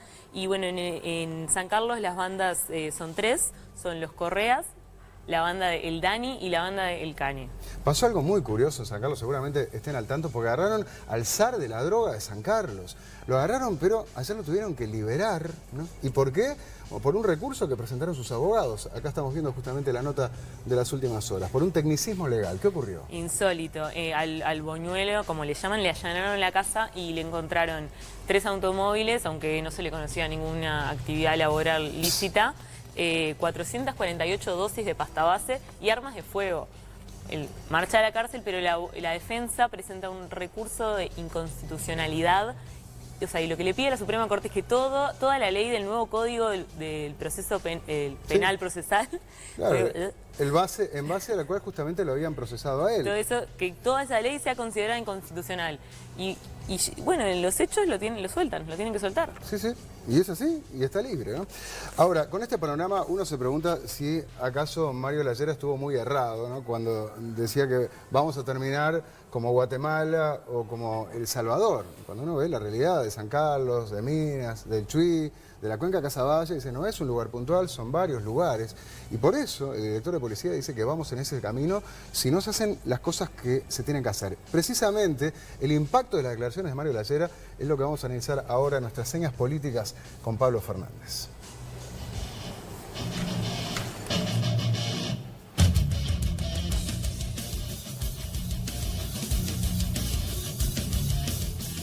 Bueno, Pablo, bienvenido nuevamente. Obviamente que no tiene nada de lúdico lo que estamos hablando, pero sí la presentación. Y nos va a servir para entender lo que ha sido este enredo dentro del propio gobierno y el oficialismo. Por eso en la placa pusimos como título Buscando al enemigo, porque en estos días conocimos lo que habló Lallera, ahora vamos a profundizar un poco más, pero dentro del gobierno y dentro del Frente Amplio se estaba buscando el culpable. ¿Quién es el culpable de esta situación que está pasando? Y para entender un poco más de Lallera, hay que contextualizar lo que este es una persona del cerno del Ministerio del Interior, desde el arranque de las políticas de seguridad del gobierno del Frente Amplio, ya del 2005, es el que sustituye a Ugarteche, claro. Y es una persona de extrema confianza de Jorge Vázquez, que es el hermano del presidente de la República. Claro, y que por algo salió a respaldarlo, como ya vamos a ver, ¿no? Ahora vamos a ver. En la siguiente placa vemos justamente al protagonista de este tema que surge a raíz de una entrevista del Observador publicada el sábado en el periódico del Observador. Claro, ¿no? Una entrevista le hizo Gabriel Pereira. Ahora, ¿qué fue lo que dijo Lallera? Primero habló de la falta de cooperación por parte de organismos estatales. Como vamos a ver allí, dijo, la policía no accede a determinada información que tiene el MIDES porque dicen que es reservada. No accedemos a información del BPS ni a la de secundaria o primaria que nos permitiría contextualizar y ver el perfil de la gente con la que estamos tratando. Eso fue lo que dijo Lallera. Esto molestó mucho, ¿no? Pero bueno, es una realidad donde él dice, yo tengo las manos atadas porque me gustaría saber cuando el MIDES procura la información y entra a determinados lugares, ¿no? Bueno, ¿quiénes son esos? ¿Tienen antecedentes? ¿No tienen antecedentes? Para saber cuál es el público con el que estamos trabajando. Eso también les ató, yo ayer escuchaba en el programa Todas las Voces, por ejemplo, a Óscar Andrade, exdiputado por el Partido Comunista, hoy dirigente del Zunga, decía, a mí me gustaría saber cómo detecto a las bandas narcos sabiendo la información del MIDES o del BPS, ¿no? Ya ahí también había cuestionamientos por la información que estaba... Pero es cruzar información. Exactamente, ¿no? De eso se trata, ¿no? A ver, pero no quedó ahí lo de Lallera. Luego dijo que lo que resta esperar en el futuro es acostumbrarse a vivir como en Guatemala o El Salvador. Textualmente, el director de policía dijo lo siguiente, un escenario como El Salvador o Guatemala, el Estado se verá superado, la gente de poder económico creará su propia respuesta de seguridad privada, barrios enteros cerrados con ingreso controlado y el Estado disminuirá su poder ante organizaciones pandilleras que vivan de los demás cobrando peaje para todo. Decía que ya hoy, sí, ¿no? Claro. Los mensajes que nos mandaban hablaban de que se cobra peaje. Y eso no solo sorprendió al gobierno, que se encontró el fin de semana con esto, sino a la propia oposición. Yo estuve cubriendo un acto del precandidato blanco Luis Lacalle Pou que decía, bueno, esto es lo que estamos diciendo nosotros, es prácticamente, decía, es uno de los nuestros, o sea, y jugaban un poco eso, bueno, yo... Javier García, el senador blanco, decía, yo nací en un país donde le decían la Suiza de América, no quiero resignarme a vivir en el Guatemala o El Salvador. Claro. Pero hasta acá, de Latinoamérica. Hasta acá lo que estamos viendo en la declaración de Lallera, uno puede decir, bueno, es un diagnóstico crudo y honesto de lo que está pasando. Peor fue lo que dijo a continuación. Y escuchen, y lean. El problema, dijo el director de policía, es el temor del Estado de tomar decisiones difíciles para contener esto que hoy lo podemos parar, pero con medidas no simpáticas. Hemos caído en una anomia social en la que no se cumplen las leyes y nadie quiere hacerlas cumplir estrictamente. Bueno. O sea, acá ya no es solo diagnóstico. No. Acá el director de policía está diciendo el problema es que el gobierno, mi gobierno, no está haciendo lo que hay que hacer porque tiene temor. Porque son medidas poco simpáticas. Es el jefe de toda la policía. Eso fue lo que más, y no se utilizó otra palabra, eso fue lo que más calentó al gobierno y sobre todo al presidente Vázquez. Sí.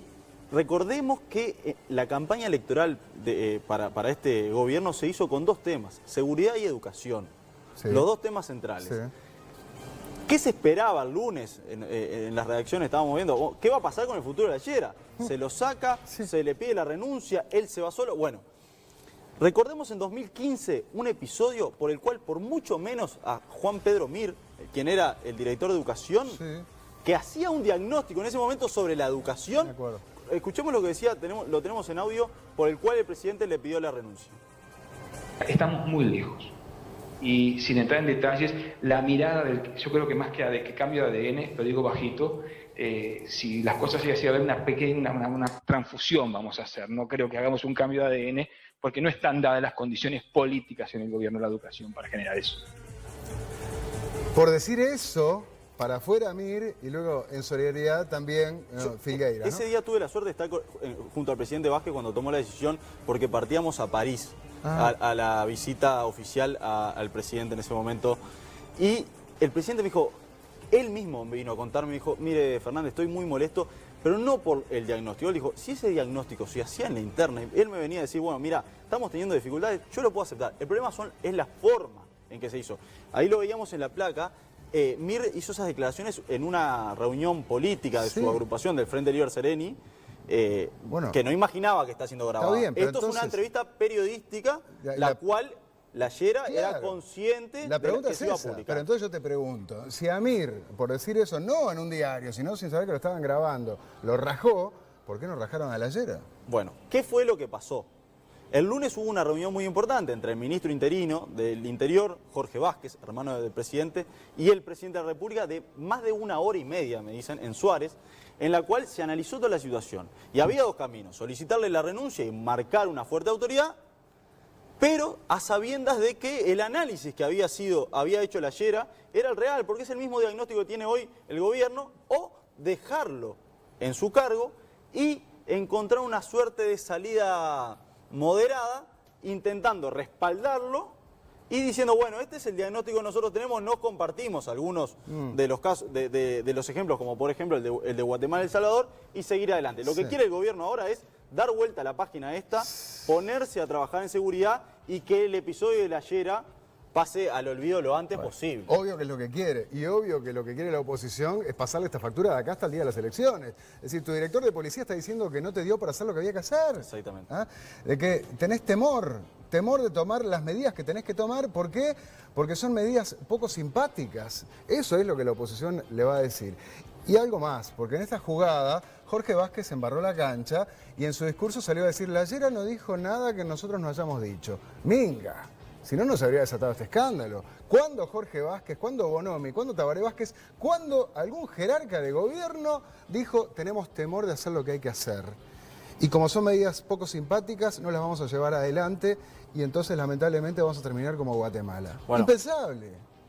Esa salida fue en una entrevista que el ministro interino dio a Subrayado, que primero fue publicada por la unidad de comunicación del ministerio, Unicom, y luego salió en el informativo. Ahí fue la opción que eligió el gobierno para salir con un medio puntual dando su versión. Bueno, obviamente que se abren muchos frentes de batalla, como vemos en la siguiente placa, y queda más que evidente. Ahí vemos al ministro Bonomi, que ya volvió de sus vacaciones y vuelve a su cargo, creo que es mañana, porque tenía unos días más.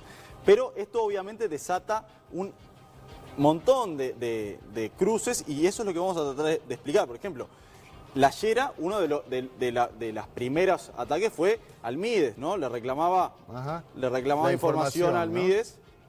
Se te va a complicar. Sí, se va a complicar el pedo. Bien, a Marina Arismendi. Pero no es la única, porque también le reclamó a la Fiscalía que no estaba actuando como correspondía. Es un lío la Fiscalía, decía en sus declaraciones la Llera, ¿no? Otro palo cruzado, entre otras cosas por este nuevo código, ¿no? A su vez, el presidente, como decíamos recién, quedó molesto con la Llera. Más allá de que lo respalde, queda en esa situación. Y el Frente Amplio, que el presidente del Frente Amplio, Javier Miranda, en estos días está en una recorrida por los sectores para tratar de unirlos, está acusando, que los problemas de seguridad son con la oposición, que lo hemos representado acá con un blanco. Acá está Constanza Moreira. Constanza Moreira, que antes de la salida del ministro interino dijo, acá el jefe de policía tiene que renunciar, lo cual quedó casi, no llega ahí. Y el propio... Está bien porque no llegue, porque no le dio. No le dio. El propio Bonomi, que de alguna forma lo deja en falsa escuadra la salida de su primer policía. Entonces, vemos un tablero en el cual todos contra todos, y ahora con el intento del gobierno de bajar a tierra esta situación de seguridad. Bueno, ¿y cuál es el plan operativo? Exactamente. ¿No? Frente a este enredo, es lo que vemos en la siguiente placa. Y ahí vemos a las figuras del gobierno preparadas para la batalla, porque saben que este va a ser un tema de la campaña electoral, sin duda, y va a ser clave. ¿Cuál es el objetivo? Ya el gobierno envió un proyecto de ley que actualiza el nuevo Código del Proceso Penal, una cosa que reclamaba la Llera, o sea que parte del diagnóstico estaba acertado. Sí, esto es importante explicarlo, ¿no? Porque el nuevo Código de Proceso Penal es muy garantista, ¿no? Como se ha dicho y se ha reconocido, pero en la lectura de la gente plantea cosas que la verdad, ¿no? Conspiran contra la seguridad de la población. Antes, a ver, procesaban un chorro, ¿ah? Y la mayor parte de las veces era procesado con prisión. ¿Ah? Eso es lo que se llama la prisión preventiva, ¿no? Era la norma, la excepción era, bueno, que te procesaran sin prisión. Ahora con el nuevo código expresamente se cambia la lógica y es que la norma es que primero quedás en libertad durante un tiempo hasta que en la siguiente audiencia sí podés ir en cana. Salvo pero que mientras tenga tanto, riesgo de fuga. Sí, salvo que tenga riesgo de fuga, ejemplo, o que el sea caso muy grave. Balcedo. Sí, o que sea muy grave el delito. Claro. Pero estoy hablando de un chorro, en líneas generales, te vas para tu casa. ¿Y qué se va a quedar en su casa? ¿Rezando, yendo a misa? Pues y no, se sigue viene afanando. ¿Ah? Entonces, frente a esto, el Ministerio del Interior se dio cuenta que el código que acaban de aprobar, porque tiene unos meses nada más, dice, está conspirando contra la inseguridad y envió este proyecto de ley que lo que dice es, no. Si estamos hablando de un reincidente, o sea, si el delincuente en cuestión que detuvieron afanando ya había cometido delitos, no hay tutía, prisión preventiva para él, va en cana. Esa es una de las cosas que se están proponiendo y que hablan de este giro que está dando el gobierno, pensando también en el clamor de la opinión pública y en las elecciones. Claro. Bueno, y además no es la única cosa que intentan subsanar. Hablaba Amaral del tema de WhatsApp, por ejemplo. Sí. En medio del informe, dos fuentes muy importantes de las Fuerzas Armadas se comunicaban diciéndome que ellos ya habían analizado el tema de seguridad. Pero el tema de WhatsApp no se puede interferir, no se puede pinchar el teléfono. Ellos dicen que hay otros sistemas, claro, no los agarra el guardián. Lo que decía el Perro Vázquez es, de alguna forma le echaba la culpa a la prensa de que se había dado demasiada difusión al tema, por lo cual los chorros ahora tenían información. Hay que recordarle al ministro interino del Interior que muchos periodistas, cuando intentamos hablar con algunos políticos, nos solicitan hablar por WhatsApp porque se sienten más seguros. Tienen miedo de que esté pinchado el teléfono. No somos los nosotros los que utilizamos esa herramienta. Pero desde las Fuerzas Armadas nos estaban diciendo que este tema ya estuvo analizado y que ellos están en condiciones de, si se les pide ayuda para el tema de seguridad, están preparados. El problema es que su armamento es de guerra. Eso me lo dijeron hace 10 minutos mientras estaba el informe. Pero ahí estamos hablando de las comunicaciones. De las comunicaciones y de operativo. Ajá. Las Fuerzas Armadas tienen el equipo y el personal preparado para actuar si se lo solicita el gobierno. Vázquez ya descartó esto de plano, Sí, ¿no? está la propuesta de Larrañaga que quiere juntar firmas para que los militares formados adecuadamente den una mano a la policía contra Pero la inseguridad. no es el único tema, y vos hablabas de la campaña electoral.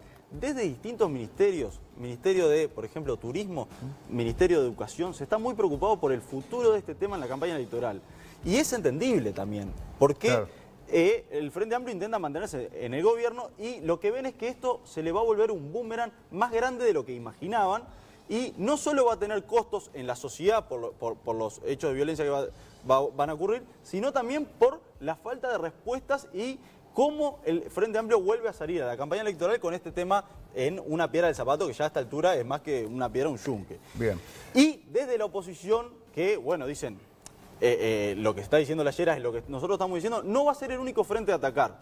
En los últimos días, desde el Partido Nacional, se ha elegido al fiscal Jorge Díaz como uno de los objetivos también a criticar con dureza, incluso a plantear que se le puede llegar a quitar el respaldo. Bueno, a ver, Jorge Díaz fue el mentor del nuevo Código de Proceso Penal, que meses después ya el gobierno quiere modificar, ¿verdad? O sea que por ahí se entiende por qué están apuntando a su cabeza.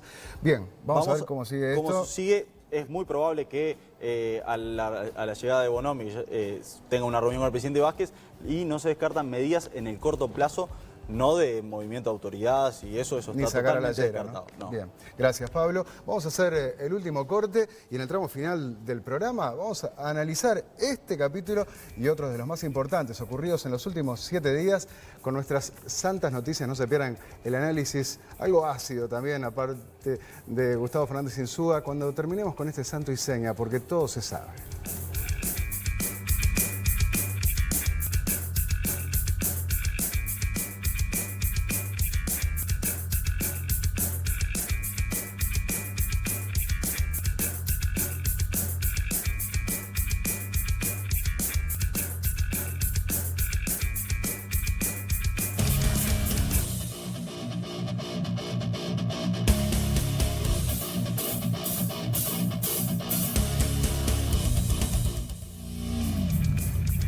Señores, últimos minutos, son las 12 menos cuarto pasadas de este miércoles. Mucha gente que nos está viendo, algunos conocidos como el turco Washington Abdala, que dice excelente lo de Casavalle, la policía no sabe, si sabe no puede, esa es la clave. ¿Cuánto hay que invertir para cambiar eso? Caro Laviaga, del Partido Nacional, también nos escribe, nos habla de la realidad en Minas. Bueno, gracias a todos los que se están comunicando. ¿Tenés otro vos? ¿Me decías? Ah, no, vos me vas a decir un dato. Sí, no, lo que te decía de lo que dijo Pablo, que justo hoy en Telenoche, antes del programa, estuvieron de opción consultores y dijeron que 74% de la población apoya que los militares salgan a apoyar a los policías y que solo el 22% dijo que no. 74% a favor. Ahí el guapo tiene unas cuantas firmas, ¿no? Sí. Tendría que... Me sorprendió. Sí, propone una reforma constitucional de varios ítems, entre ellos ese, ¿no? Sí, hay muchos mensajes de gente que habla de eso, pero yo tengo otro que dice, ¿por qué el gobierno no soluciona el tema narcos ni lo informa? Fácil, o les conviene a todos o son incapaces de desarrollar una idea para atacarlo. Miran para otro lado y hacen de cuenta o nos quieren hacer creer que no existe semejante inseguridad. Dan asco. Bueno, como le dijimos, obviamente este es un tema que se robó la atención, ¿no?, en esta semana, y vamos a recorrer las distintas noticias con Gustavo Fernández Insúa y nuestras santas noticias. Bienvenidos a estas sospechosas, sublimes, solidarias, sonoras y sanadoras santas noticias. Maldita violencia cotidiana. Otra vez los pacíficos, los honestos, siguen perdiendo el partido contra el lumpenaje campante. Siguieron los robos de cajeros, ya parece que no importa si están entintados o no. Y lo más doloroso de cada semana, la muerte a la vuelta de la esquina. Más femicidios, triste moneda ya corriente, un guardia de seguridad muerto tras una rapiña a una barraca y la espantosa muerte de un joven que en el ómnibus salió a defender a una madre y su hija de un hombre violento y abusador. Además, para echar más leña al fuego, el director nacional de policía, Mario Lallera, en un ataque de honestidad brutal, dijo que el gobierno no se anima a tomar medidas que son poco simpáticas y que el delito en Uruguay va rumbo a parecerse a infiernos como El Salvador o Guatemala, con un Estado superado y los ricos pagando por su propia seguridad personal en barrios privados. Y el escenario futuro es un tema como El Salvador o Guatemala, es un enfrentamiento que va a hacer que el Estado se vea superado. De paso reclamó que el MIDES y otros organismos compartan su información para que la policía pueda ser más efectiva en sus investigaciones. La policía no accede a determinada información que tiene el MIDES porque el concepto es que bueno, que es información reservada, que no puede ser utilizada. No accedemos muchas veces a la información del BPS. Eso sí, la honestidad brutal no cae bien entre los políticos, así que desde la oposición van a llamar a Lallera al Parlamento. Dicen que está resignado, y desde el oficialismo hicieron fila para pegarle. Juan Castillo y Constanza reclamaron que lo echen, y hasta el mismísimo fiscal de corte le pegó al director de policía, acusándolo de no ver la viga del ojo propio. Yo creo que todo el reportaje al inspector Lallera está centrado sobre una premisa. Nosotros hacemos todo bien, los demás hacen todo mal. Es decir, hay una falta de autocrítica. Pero, para calmar el clima, el perro Vázquez la dibujó y enterró este hueso duro de roer. No es un tema que nosotros debamos descuidarlo. Y creo que nos quedan herramientas para seguir trabajando para que el Uruguay no llegue a tener las maras que tienen los países de Centroamérica. Lo que planteó el director de la policía, y yo lo conversé con él, es que, bueno, este es un horizonte posible siempre y cuando no se hagan cosas. No seas malo, perro, que Lallera justamente se quejó porque no se están haciendo las cosas que hay que hacer. Buah, como sea, después de esta tormenta, el subsecretario se reunió con Díaz y se avecinan cambios en el nuevo código para endurecer las penas a los delincuentes y reducir sus posibilidades de quedar libres. Santas campañas anticipadas, colgándose de la barba de Lallera y como quien no quiere la cosa, arrancó la carrera electoral. Y la calle Pou aprovechó para llevar agua a su molino pegándole al MIDES y reclamando que sus oficinas estén en Casavalle y no en 18 de julio. ¿Saben dónde tendría que estar el MIDES? Acá en 18 de julio.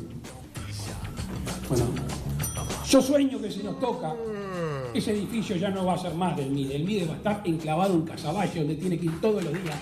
A propósito de los blancos y su ya clásica fractura interna, el guapo también aprovechó estos días para reclamar la unidad de los wilsonistas porque le parece que si la interna la gana la calle Junior, el partido está perdido de antemano. Y los sectores wilsonistas y progresistas no nos juntamos antes de la elección interna, corremos riesgo de que el Partido Nacional pierda la elección. Santas moneditas inestables. En la Argentina, el dólar sigue trepando y trepando. Mauricio, bendecido por Donald, le pidió al FMI un salvavidas de 30.000 millones de dólares para ir tirando. Y de paso, para algunos una cortina de humo, volvieron a procesar a Cristina y sus hijos por lavado de dinero. ¿Qué le hace una arruga más a la vieja? Bueno, mientras en las pizarras uruguayas ya estamos viendo hace días como el verde sube y sube. No, ese verde no, este otro, el verde. Santos cumpleaños infelices. En el aniversario de la creación de Israel, la cara más violenta del conflicto eterno de Medio Oriente volvió a recrudecer con decenas de muertos. La causa fue la desproporcionada respuesta del ejército israelí frente a la reacción palestina por la inauguración de la embajada de Estados Unidos en Jerusalén. Otra de las brillantes ideas de Donald Trump. A todo esto, y de la mano con la ONU y organizaciones humanitarias, el gobierno uruguayo condenó los episodios de Gaza y justamente la falta de proporcionalidad de la respuesta israelí.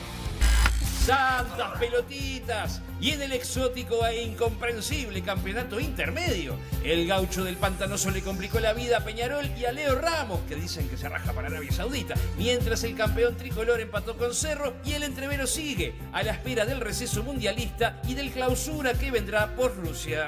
Y hablando de la otra pelotita, sí, de la pelota de guita de la corruptela global de la FIFA y Conmebol, al final quedó más que claro que Sebastián Bauzá era el único honesto de la región. 7 presidentes son porque hay un país, Uruguay, que no le damos nada. ¿Por qué? Porque es honesto, ahora lo acaban de echar. Entonces nunca le dimos nada, nos ahorramos eso. Pero yendo a lo verdaderamente destacado, a lo importante en el panorama deportivo mundial, Sudamérica, la IASA le ganó a Miramar en la B y demostró que me vaya, que ya termine. Ya así, no se puede así, te censuran acá. Chao. Y así llegamos al final de este agitado, ayornado, agotado, amedrentado y ampuloso resumen semanal llamado... Nos ahorramos eso. Santas noticias. ¿Cómo está con Sudamérica en Suba? Todo bien, pero ahora vamos a mirar el Mundial, que es lo que más nos interesa. 29 días faltan y contratá la promo mundial de Montecable. Llévate el plan básico más Pack HD, más Fútbol Uruguayo HD, una Smart TV de 43 pulgadas y MC Go Live por solo 1.790 pesos. Y si Uruguay llega a la final, te descuentan el valor de la televisión. El Mundial de Rusia se ve mejor en Montecable. Llama al 2909-0000 o en montecable.com. Gracias a todos. Somos tendencia, ¿eh? Estoy viendo Santo y Seña, se abre una tendencia en Uruguay. Sí, ¿no? Sin duda que este tema mueve y moviliza muchísimo. Nos vamos con los saludos de rigor, bicho. ¿A quién quieres saludar? A Carlos de Maldonado. A los Bartolo, ¿no? Sí, por las dudas, ¿no? Yo digo, por las dudas, yo que vos saludás. No, gente muy buena con la que estuve recorriendo esos barrios, estuve visitando esos barrios, me trataron muy bien a mí, así que yo no tengo nada que decir. Carlos de Maldonado, un saludo a Silvana Olivera, que nos saluda desde Durazno, y a mi concuñado Mariano Cuño, que siempre se prepara con una buena comida para ver el programa, le mando un abrazo a él. Bueno, Fernanda, que se quiere ir, pobre, tiene que más 3 kilómetros, porque Artigas, en un ratito Si ustedes terminan con los saludos, yo voy yendo. Entonces, mandá el tuyo rápido, dale. Bueno, yo tengo 2 saludos de cumpleaños a Mariel, mi amiga, y a Nico, nuestro editor. Uy, Nico, es verdad. Nico Crosso está cumpliendo años, pobre. Cómo tuvo que laburar hoy contra el reloj. Pero excelente los informes que pudieron ver compaginados y editados gracias a él. Así que felices. ¿40 y cuántos son? Sí. ¿Y 3? Muy bien, 43 años. 31. 31 nada más. Y yo le quiero mandar un beso grande a Mabel, una señora que nos mira siempre. Me hizo un regalo divino, una edición del Quijote. Mirá, no sé cuántos años tiene, un regalo muy afectivo y que recibo con mucho agradecimiento. Así que a ella y a todos ustedes, gracias por estar ahí. Nos vemos dentro de 7 días con más Santo y Seña, porque todo se sabe. Chau, chau.